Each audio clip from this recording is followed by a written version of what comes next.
位故人，我知道他这次回来是要杀了蝶替他全家报仇。我要他离开京城，再也不要回来。娘，我没做错吧？志农，你来看，这花儿很罕见，它长成后，根茎可以入药，花和种子却有毒。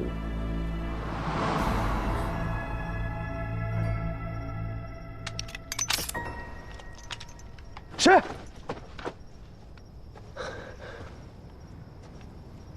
二公子，你为什么还没走？我的事情还没有办完，还不能走。不怕我告发你吗？怕。所以我今日前来，是要杀你灭口。但我现在改变主意了。我告诉你，你别以为你帮了我，我就会允许你杀我爹。你死心吧！ 哎，你干嘛呀你？二公子，你看，这坟上是不是只有这种花？坟上开花，有什么奇怪的？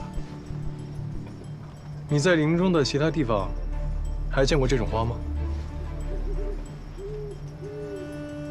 它叫独岭南星，整株有毒，为何偏偏这种毒物？ 只长在你娘坟上，还如此茂盛。或许是从别的地方飘过来的种子吧。独岭南星是南诏州特有的毒草，是飘不到京城来的。你什么意思？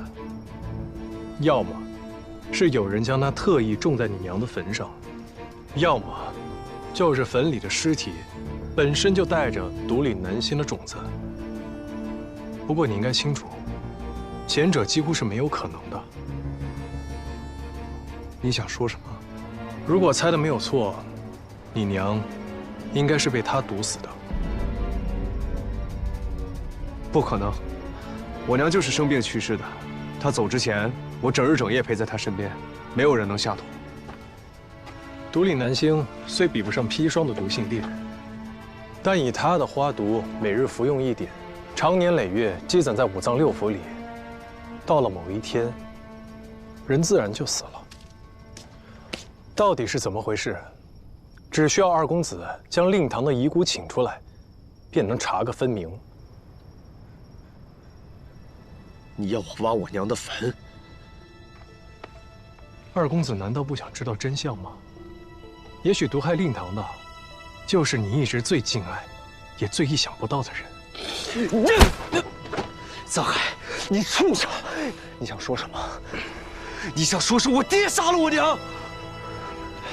这个事啊，没有什么事儿是不可能的。你为了杀我爹，就要挖我娘的坟，你为达目的捏造谎言，你丧心病狂！那我问你，为何庄家先祖的坟茔都在陵园的东南面，单单你娘的孤坟在北面，还如此的简陋？ 他的牌位到如今为何都进不了祠堂？你闭嘴！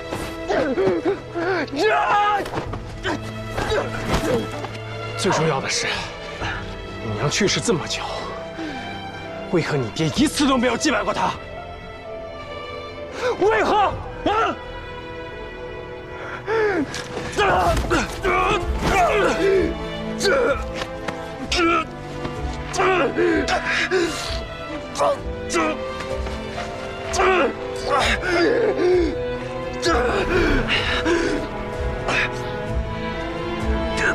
你还去问别人？看这画儿，是不是如我所说？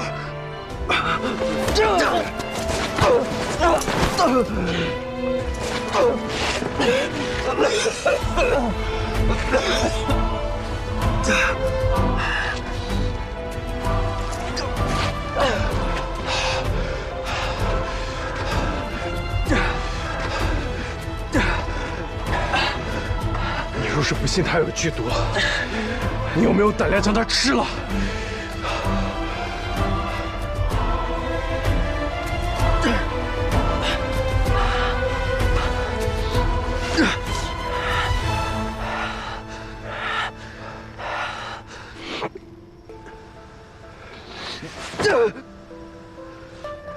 说的每一个字我都不会相信。我最后给你一次机会，给我滚！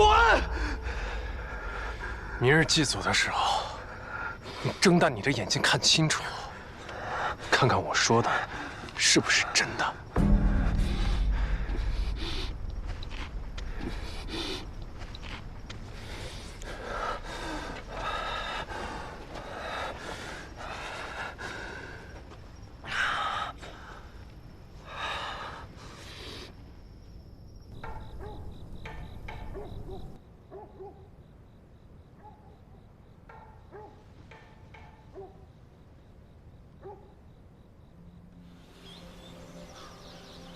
瞄准！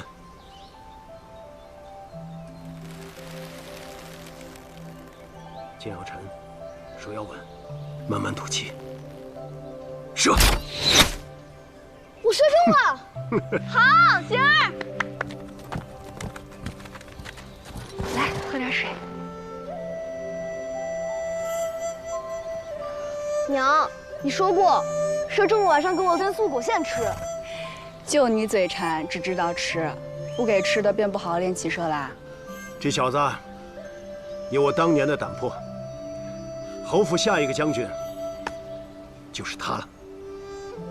你以后得好好替我盯着他练习骑射，别让他偷懒。我可不像您能带兵打仗，怎担得起如此重任？还是您亲自教他吧。行了，继续。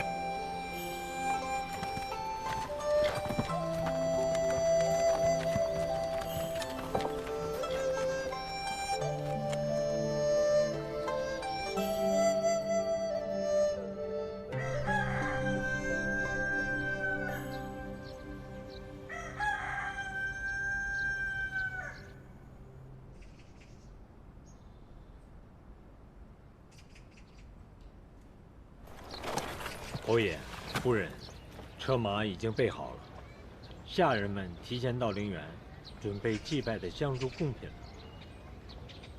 围猎的东西都带上了吧？都带了，放心吧，夫人。父亲，你今天可够早的，祭祖是大事，儿子不敢迟到。有这心就好。今日没看到臧大人，他不去吗？他身体不适。嘴已经告假了，赶紧出发吧。还有什么事吗？我知行，别误了祭祖的时辰。那我路上跟父亲说。哎，知行，路上我与父亲有公务要谈，你的事儿，不妨到了再说吧。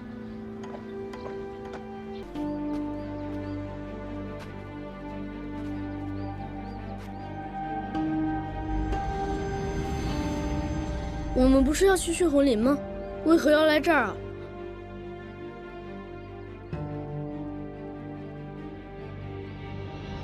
我想，我知道凶手是谁了。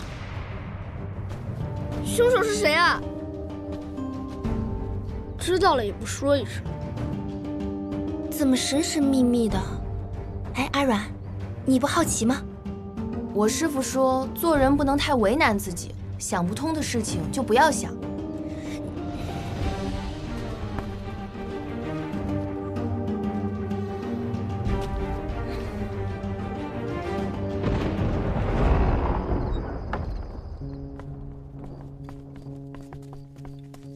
哎，包公子回来了。哎，东西呢？我等已将其寻回，学生先安置妥当。待将军用过饭后，我们一验便知。也好。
本少侠已在此共活多时了。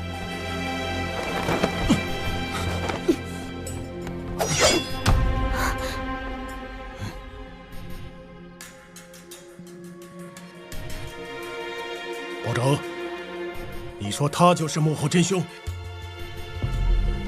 回将军，正是。好，除非你有凭空消失的本领，否则就乖乖束手就擒吧。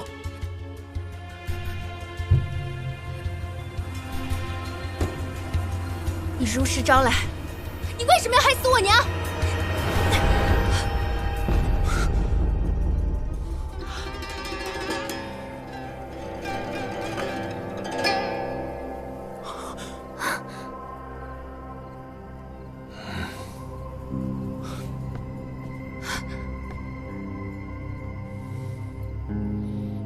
沈公子，真的是你！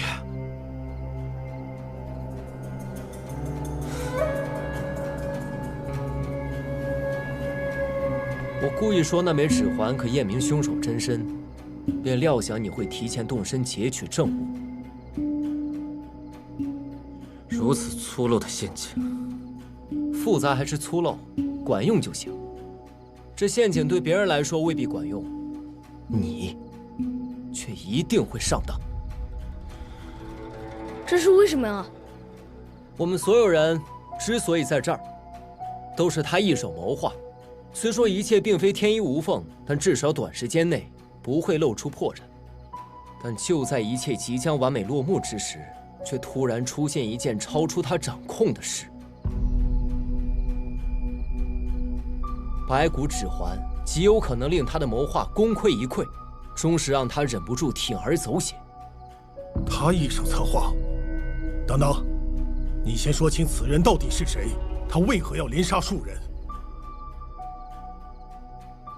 沈寒曾在无意中念过2句诗：“江村摇落赞逢秋，旷世闻君独远游。”江村摇落赞逢秋，旷世闻君独远游。而这句诗的后4句正是：“书尘寒雁云边影，梦绕清源月下愁。念我故人劳碌久，不如头老卧沧州。”他的秘密尽在这几句诗里。什么意思？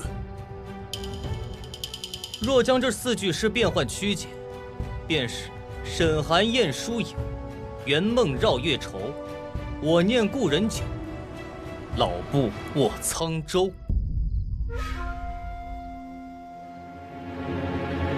只有沈寒2个字听得懂，其他都没听明白。雁书及书信，在此案中可指匿名信。袁，便是家在沧州的翰林学士袁大人。包拯额间挂月即是月。简而言之，他寄匿名信的目的，便是引包拯去解开袁大人被杀一案。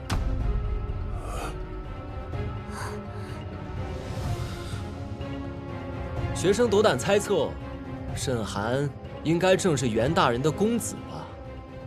他曾一心念着抢亲，只不过他想抢的亲并不是亲事，而是父亲。好，仅凭4句诗就想将我定罪，这未免也太牵强了吧？沈公子稍安勿躁，正话才刚刚开始。自我入住无极客栈之后，共收凶手6封匿名信。沈寒虽谨小慎微地掩藏自己的笔迹，但他却在给何二题字时暴露真迹。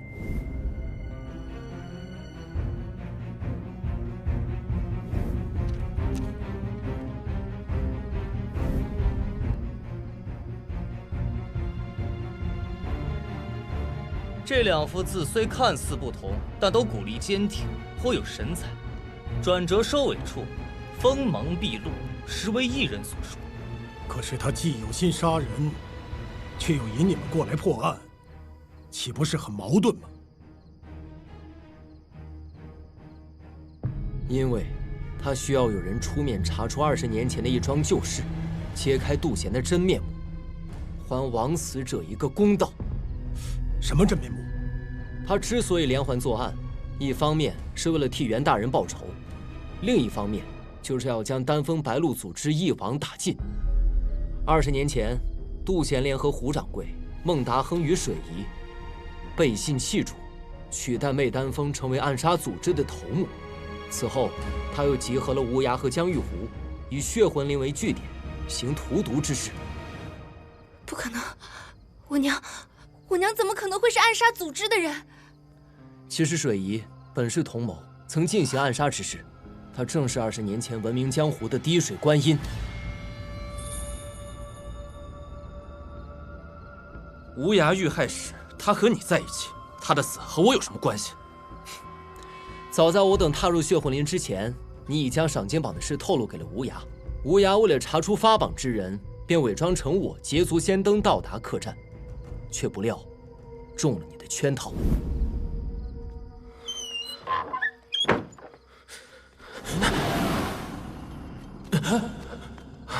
沈兄，包兄，我刚刚看到包兄还在河边，怎么一眨眼的功夫在我前面回来了？啊，在下一直在客栈，并未去过什么河边。那就奇怪了，我方才看到一个长得和包兄一模一样的书生正往客栈走来，莫非是我看错了？可他就叫包拯啊！包拯？是啊，天底下只有一个头顶月牙的包拯啊，所以一定是我看错了。对，看错了。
欲加之罪，何患无辞啊！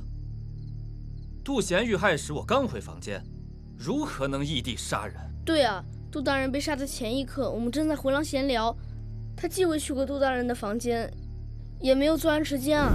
小兄弟，哎，都看谁呢？我没有，你又喝多了吧？算了，说了你也不懂，你个小孩，你懂什么呀？而且我明明看到，他是在我之前进入杜贤房间。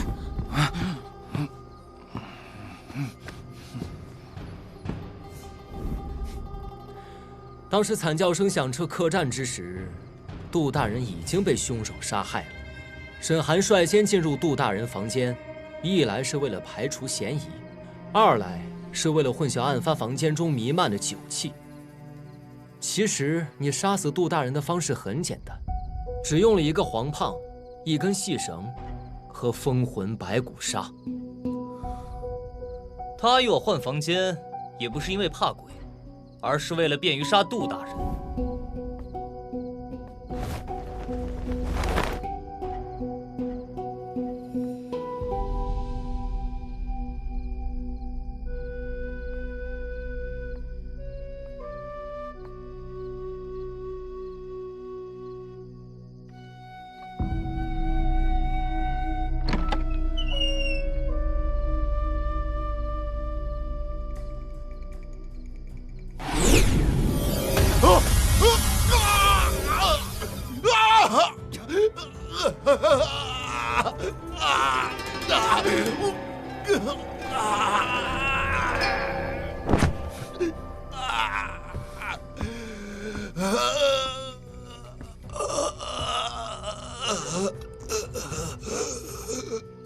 记住，取你性命的不是我，也不是风魂白骨沙，而是媚丹峰。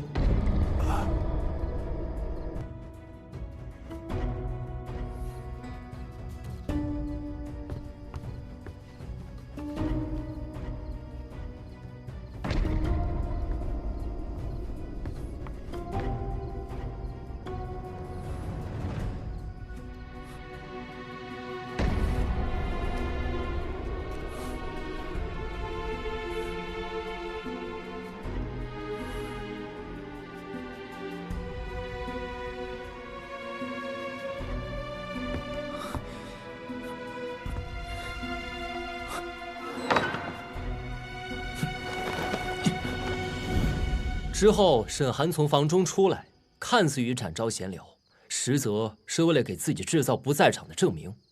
我们从杜大人房间中听到的那声鬼嚎，正是萧壮黄胖发出的声音。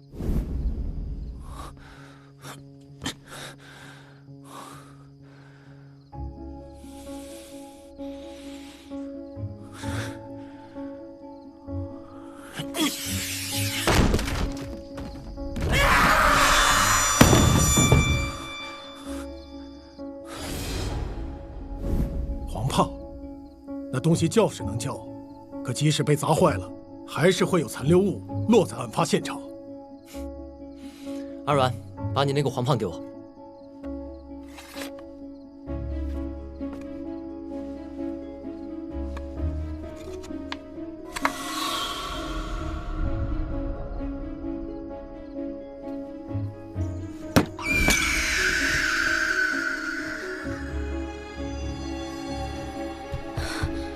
南姐姐呢？南妹妹人不见了，不见了。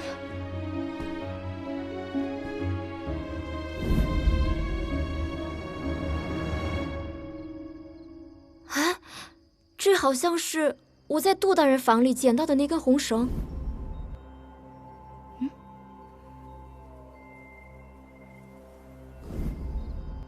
这个黄胖早已经坏了，但其中装置仍然可以发声。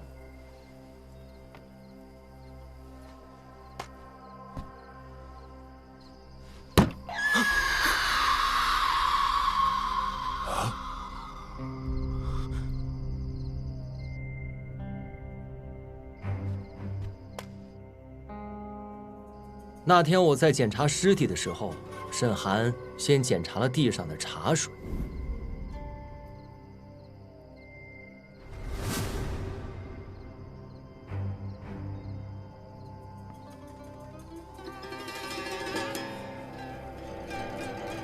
是茶水，不是酒水，小心有毒！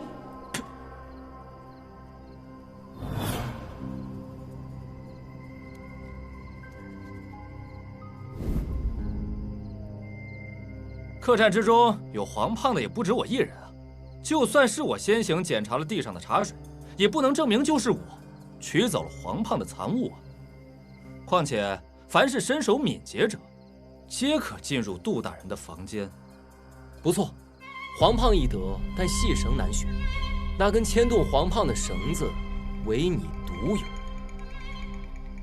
那根我用来戏弄公孙策的细绳，正是沈寒的作案工具。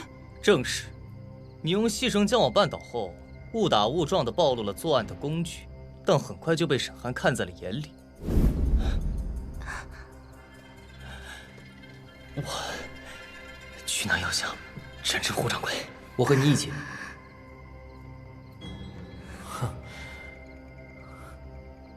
你，南姑娘，这绳子你还要吗？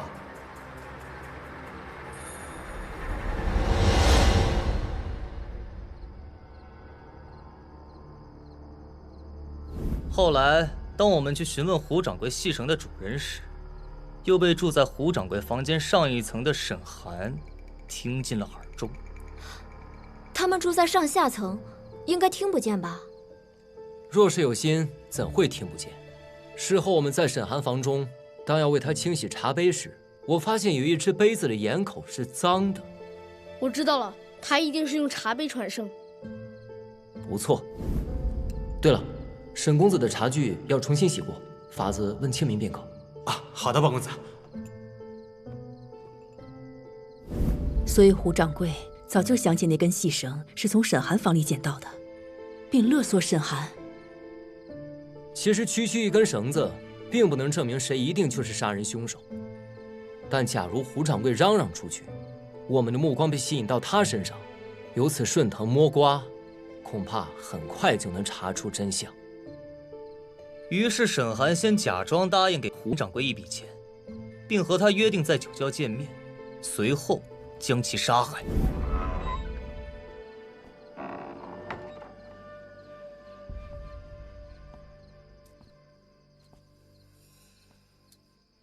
胡掌柜，你总算来了，钱呢？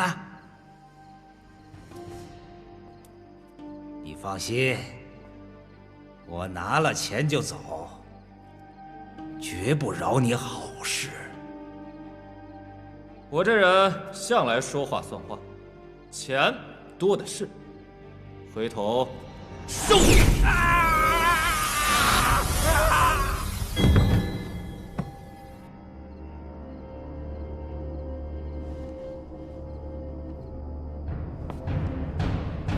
如果是我杀了胡掌柜，必会知道酒中已掺了风魂白骨砂，何必明知故也，自取灭亡呢？人不受害，受害必真。你若是不施苦肉计，又怎能将自己置身事外呢？你明明知道那是毒酒，却偏偏将其饮下，以致毒发。不疯魔不成活，唐哉皇哉，你要的就是一个荒唐。凡是中了风魂白骨砂的人，非疯即傻，为何他现在的神智依然清醒？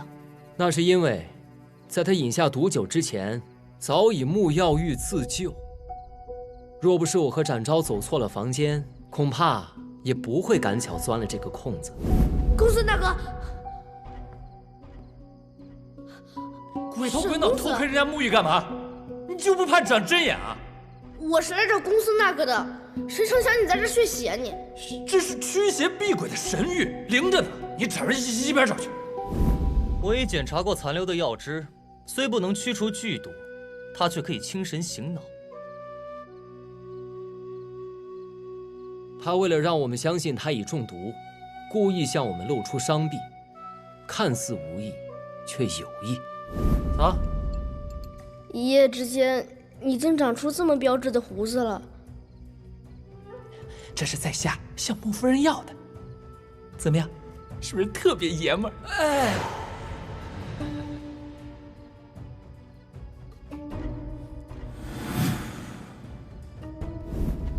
胡掌柜死后，他假扮疯癫之状，逼何二进入地窖，让我们发现了与凌云有关的熔炉，同时又引我们识获了开启迷迭香的秘药。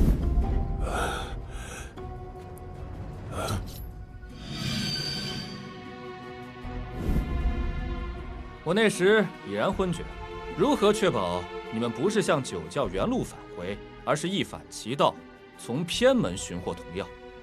此前上官将军听见胡掌柜和水姨在窖中密谈，你只要将口风透给水姨，水姨定会为了自保，用黄风杖堵住我们的来路。不好！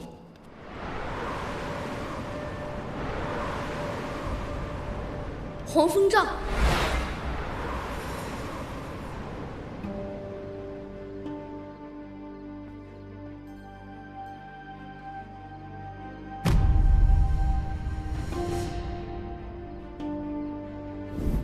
只是他尚不知晓，孟达亨死后，他将丧命于酒窖之下。如果凶手不是江玉湖，那水姨生前为什么要念胡字啊？那时水姨已七夕奄奄，念不出子字，只能念出胡须的胡。其实他想告诉我们，凶手是留有髭须的人，而此人正是沈寒。他料到水姨等人会破解白骨指环的谜团，于是先将江玉湖引向血魂林。随后，趁水姨潜入地窖时，掠杀夺命。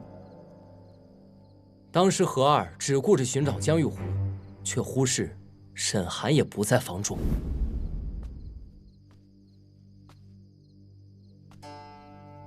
滴水观音。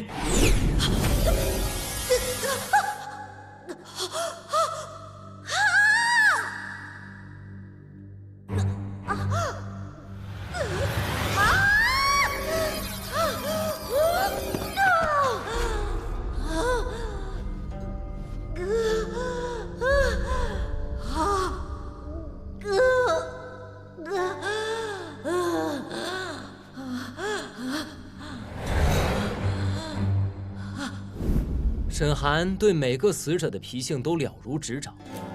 孟达亨心中有鬼且胆子小，他故意用媚丹峰来刺激孟达亨走为上计，水路不通，便笃定孟达亨会逃往血魂林中，随后触击落井。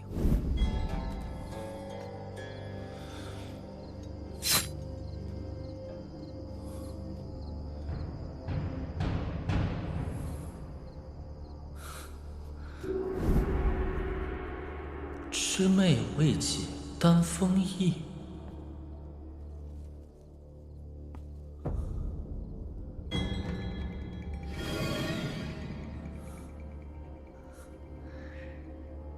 魂归白鹿，无终极。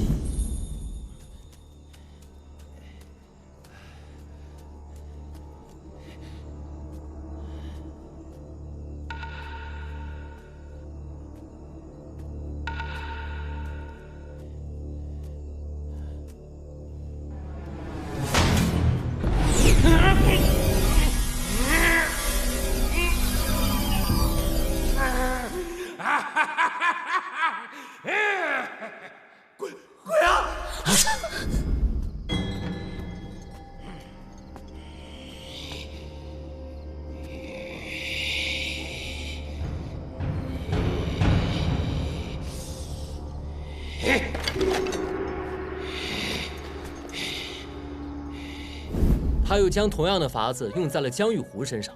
江玉湖有前车之鉴，便逃进了獠牙蝙蝠出没的山林中。他先被风魂白骨鲨袭击，本已奄奄一息，而后又被南天竺出手所伤。待他逃进山洞，终于气绝而亡。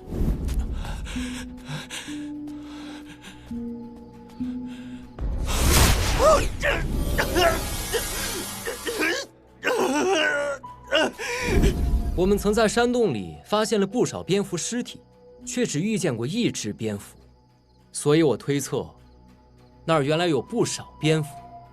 但最近沈寒为了在血魂林布设陷阱，几乎将它们清空了。我们住的房间也不是真闹鬼吧？那声音是怎么回事？这家客栈确有闹鬼传闻，所以沈寒以此为借口和公孙策换房间。即便被戳穿，他也大可说是听差了而已。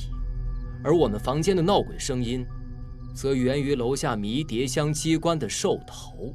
什么意思啊？兽头后方的墙体一直延伸到杜贤的房间，而沈寒窗外的附近处却恰巧有不少踩踏的痕迹。实际上，近几日他应该是一直趁人不备，往返于他和杜贤的房中。我们听见的闹鬼声，正是他布置迷迭香机关时发出的声音。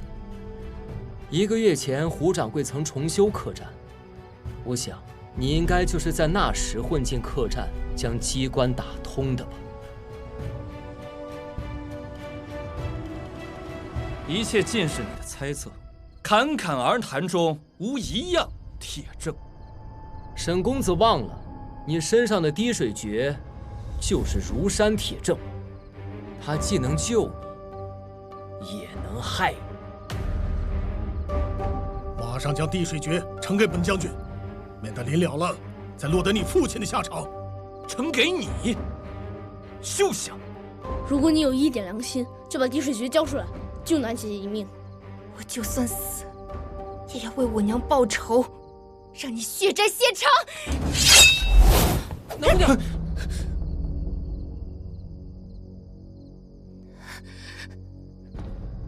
我就知道你没这个本事。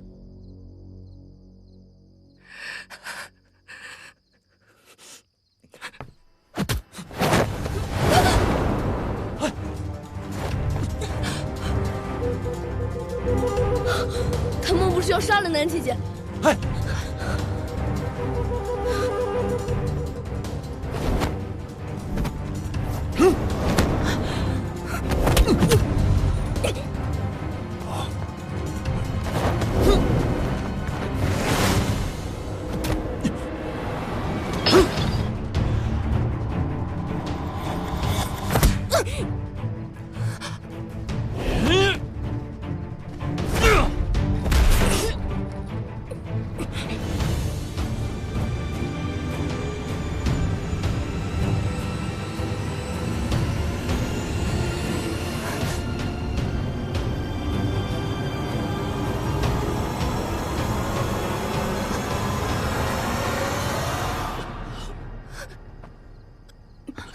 南姐姐，你没事吧？感觉如何？现在好多了。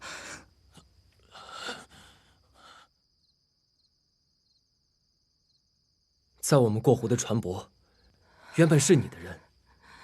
你明明能在得到滴水诀以后逃之夭夭，却终是留在这没走。我若走了，有谁救南姑娘？飞蛾扑火时，不见得不知道前方是火还是光。其实后果如何，他都知道。你何必因为敌人燃起了一把火，也要将自己烧死？因为我的目的不只是为了复仇，也要永远不再有。